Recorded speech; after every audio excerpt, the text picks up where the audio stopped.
ici sur la grande place de Bruxelles, hein, cette belle place que tout le monde connaît ici mondialement d'ailleurs. Je suis en compagnie de Moustapha Chahiri.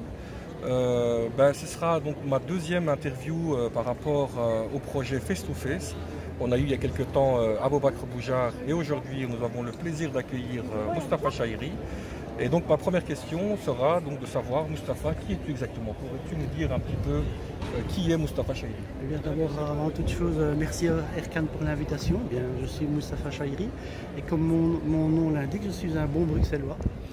Je suis marié, j'ai 60 ans, j'ai 6 enfants, 5 beaux enfants et 6 petits-enfants.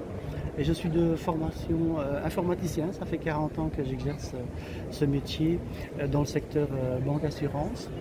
Et j'habite cette belle commune qui est la ville de Bruxelles depuis une bonne trentaine d'années. Et nous sommes aujourd'hui ici parce que je souhaiterais parler du collectif contre l'islamophobie en Belgique et de l'arrêt de la Cour constitutionnelle concernant l'exclusion des femmes en foulard dans l'enseignement supérieur et principalement ce qui se passe à la ville, le scandale qui se passe à la ville de Bruxelles. Et pourrais-tu nous en dire un peu plus sur le collectif contre l'islamophobie en Belgique?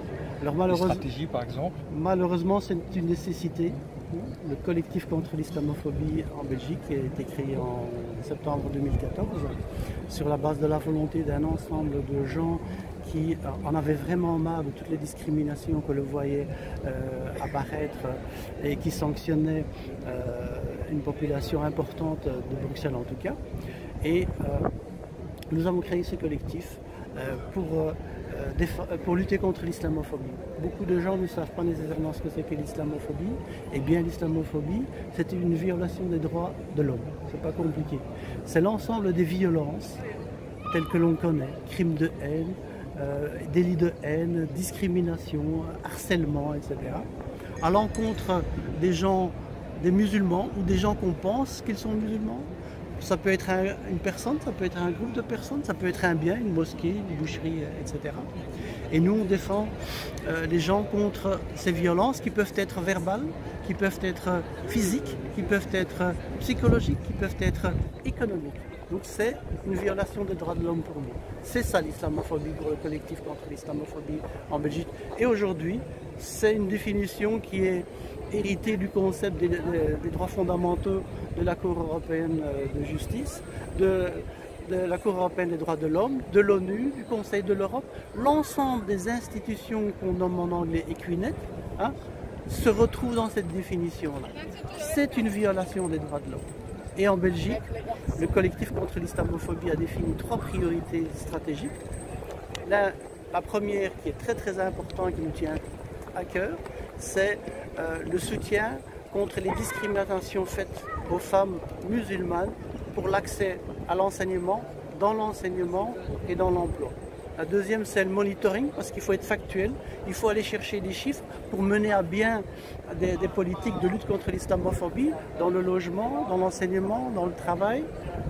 Et le dernier objectif, qui est la mise en œuvre du plan interfédéral de lutte contre le racisme promis par l'État belge depuis 2001.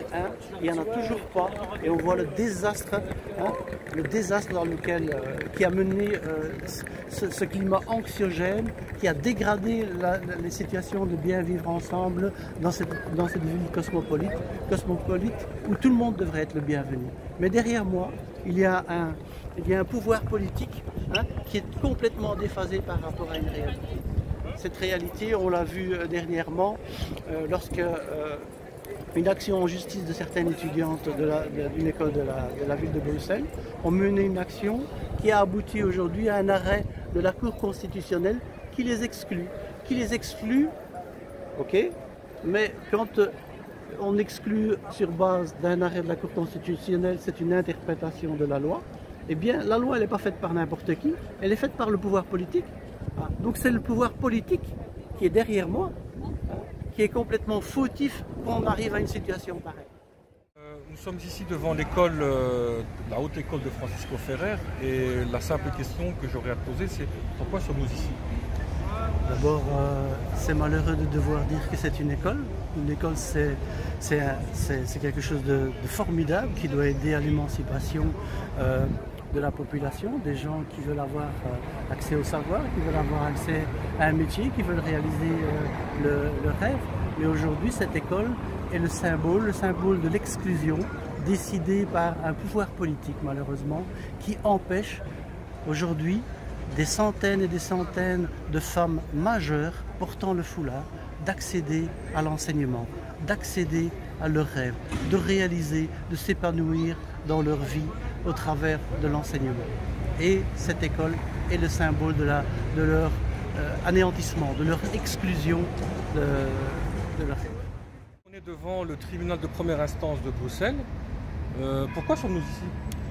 Bien, tout simplement, c'est la suite logique de ce parcours que l'on fait ensemble. On a été voir la haute école, on a quitté la haute école Francisco Ferrer et maintenant on se retrouve devant le tribunal, tout simplement parce que depuis des générations, depuis des dizaines d'années, le harcèlement contre des femmes majeures qui veulent juste aller à l'école, qui veulent juste qu'on ne les interdise pas à cause de leur foulard, par l'obsession paranoïaque d'un pouvoir organisateur qui est la ville de Bruxelles. Elles ont décidé, elles ont pris enfin le courage non seulement moral mais physique d'affronter la justice, hein, d'aller à la justice pour qu'on leur dise que vous avez effectivement le droit. Elles ont eu le courage physique et le courage moral. Elles ont surpassé tout ce que l'imaginable peut avoir en termes d'oppression, en termes de pression pour qu'elles n'arrivent pas à là. Reste le problème financier. Le CCIB a lancé une campagne qui s'appelle Open School for Women pour les soutenir financièrement parce que ça coûte très cher malheureusement d'aller en justice. Et nous sommes arrivés en 2018 devant un juge qui a écouté les parties représentées par la ville et les parties représentant les étudiants. Il a conclu à une situation assez compliquée pour qu'il puisse trancher et il a posé une question préjudicielle à la Cour constitutionnelle pour l'aider à rendre justice dans les prochains mois par rapport à ce que va dire la Cour de justice, la Cour constitutionnelle, c'est-à-dire éclaircir la situation et donner des éléments d'interprétation de la loi pour que le juge puisse juger convenablement. C'est triste, c'est triste, c'est triste. Le mot n'est pas assez fort pour dire il faut aller en justice. Il faut aller en justice pour que des gens puissent vivre leurs droits protégés par la Constitution, protégés par toutes les conventions que la Belgique a signées, mais avec une force d'un pouvoir organisateur tel que la ville de Bruxelles, c'est effectivement pas une simple chose de pouvoir aller à l'école. Alors Moustapha, dans la continuité de notre parcours après le tribunal de première instance, où sommes-nous exactement ici là? Eh bien, nous sommes devant la Cour constitutionnelle, c'est-à-dire une des institutions du monde juridique, du monde judiciaire de la Belgique, qui est la plus haute et qui a une utilité très très importante, c'est-à-dire que le juge ayant devant lui une affaire assez complexe et pouvant peut-être mal interpréter la loi, a posé une question à la Cour constitutionnelle. Est-ce que les étudiantes majeures musulmanes peuvent porter le foulard dans les écoles supérieures en Belgique? Mais la question est autour de la haute école Francisco Ferrer. La question a été posée et le 4 juin, on a reçu la réponse. Une véritable douche. Personne dans le monde antiraciste, personne dans le monde juridique, dans le monde des avocats, etc., n'aurait pensé un tel arrêt. C'est une première mondiale, hein, où la notion de neutralité, qui était l'impartialité, n'existe plus. Hein, puisque à un moment donné, la neutralité, elle peut être inclusive ou exclusive. C'est-à-dire exclusive, ça veut dire qu'on exclut des gens. Et la Cour, à mon sens, n'a pas tenu compte du fait que c'était des femmes majeures qui demandaient leurs droits, d'une part, et il a mal senti le fait, cette Cour a mal senti le fait que c'était que des femmes qui allaient être sanctionnées. Okay? Maintenant, l'arrêt est là. Il a été renvoyé au juge. Maintenant, le juge va décider, va trancher, va juger, et en fonction de cette décision, c'est nous qui allons certainement aller en appel, ou la partie adverse qui est la ville de Bruxelles, qui est le pouvoir de la haute école Francisco Ferrer. Et si ça ne suffit pas, on ira en cassation. Si ça ne suffit pas, on ira à la Cour européenne des droits de l'homme. Ce n'est pas possible. Ce n'est pas possible qu'on soit une exception mondiale. On est 176 pays dans le monde, 7 milliards d'habitants, 2 millions de musulmans, et il n'y a qu'en Belgique que des femmes en foulard qui veulent accéder à l'emploi posent problème. C'est inconcevable pour personne. Plutôt, ces gens-là interprètent la loi en fonction de toute une série de critères, avec toute une série de méthodes. Mais bon sang, les politiciens doivent se saisir. Ils ne font qu'interpréter ce que les parlements ont décidé. Eh bien, les parlementaires doivent bouger et dire c'est pas possible. C'est pas possible qu'on discrimine, qu'on exclue des citoyennes majeures parce qu'elles portent des foulards dans un pays moderne, progressiste, avec toutes les valeurs que l'on doit avoir en commun. Ça, c'est pas possible. Devant UNIA, donc c'est la dernière partie de notre long parcours. Alors, peux-tu nous expliquer un petit peu ce qu'on fait exactement devant UNIA? UNIA est le Centre interfédéral pour l'égalité des chances, c'est-à-dire que c'est une institution interfédérale qui a une légitimité au niveau de la loi belge et qui est, à mon sens, et pour moi, le garant de la protection des citoyens lorsque leurs droits sont bafoués. Et en l'occurrence, le droit, la conviction religieuse est un critère protégé par la loi. Donc UNIA apporte des solutions, apporte des conseils aux politiciens, fait des recommandations pour que justement il n'y ait pas de dérive, il n'y a pas de régression de nos droits. Et c'est très important aujourd'hui, parce qu'il y a un effritement de tous les droits de tout le monde pour l'instant.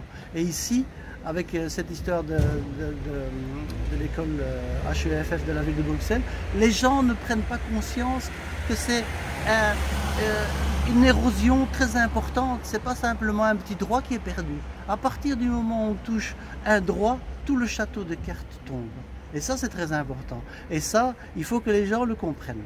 Demain, aujourd'hui c'est les migrants, c'est les sans-papiers, c'est les chômeurs, c'est les pauvres, aujourd'hui c'est les femmes en foulard, etc. Qu'est-ce que ça va être demain? Qu'est-ce que ça va être demain si la population ne se lève pas et dit non? Ce sont des gens qui ont le droit d'aller à l'école. Ce sont des femmes majeures qu'on parle. Il n'y a pas de pression sociale, il n'y a pas de pression familiale, il n'y a pas de pression. C'est leur choix. Il y en a qui décident de le porter, il y en a qui décident de ne pas le porter. C'est un critère protégé et il faut les écouter. Et je pense que malheureusement, beaucoup de pouvoirs politiques ne les écoutent pas et ça va leur retomber comme un boomerang parce qu'un jour, ça sera peut-être eux à qui on va retirer les droits. Et l'histoire le montre. Donc voilà, nous sommes arrivés à la fin de notre face-to-face avec Moustapha Chahiri, président du CCIB. Et donc moi je vous dis à une prochaine pour une autre interview avec Face to Face. Et Moustapha, je te remercie pour... C'est moi qui te remercie de pouvoir m'adresser à la population. Merci à toi.